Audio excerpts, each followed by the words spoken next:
Plusieurs projets ont été réalisés à l'aéroport Magny-Damos depuis 2022. De ce nombre, on retrouve notamment le remplacement des clôtures, l'agrandissement du garage et l'investissement le plus important, soit l'ajout d'un système de dégivrage pour les avions. L'hiver, il devait atterrir à partir de Val-d'Or. La cour itinérante est basée à Amos. Donc, tous ceux qui travaillent à la cour devaient se rendre à Val-d'Or le lundi matin, aller prendre l'avion là. Ils reviennent le vendredi soir à Val-d'Or. Nous autres, on a une infrastructure ici qui permettait d'offrir le service. L'été, ils viennent ici, la piste est suffisamment longue, ça n'y a pas de problème, mais c'était juste la notion de dégivrage.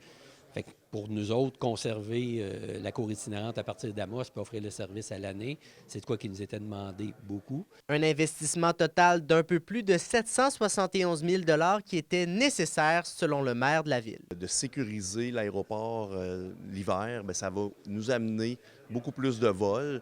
Puis il faut comprendre qu'on a une belle relation avec le gouvernement.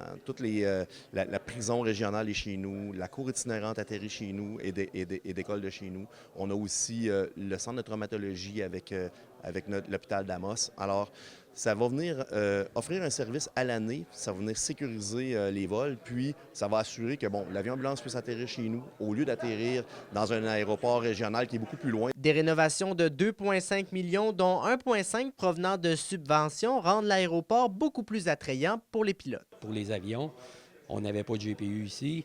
Bien, à ce moment-là, si le pilote est ici 4 heures et il a besoin de brancher son avion, on n'était pas capable d'offrir le service. Cette unité-là qu'on a fait l'acquisition va nous permettre d'offrir un service équivalent à ce niveau-là, à ce qu'on retrouve à Val-d'Or, Rouen ou d'autres aéroports similaires. Parmi les autres montants investis, ajoutons 185 000 pour la station météo qui est fort utile. La ville d'Amos espère que ces différents ajouts permettront d'attirer plus de transporteurs aériens à l'aéroport. Alexis Dumont, RNC Nouvelles, Amos.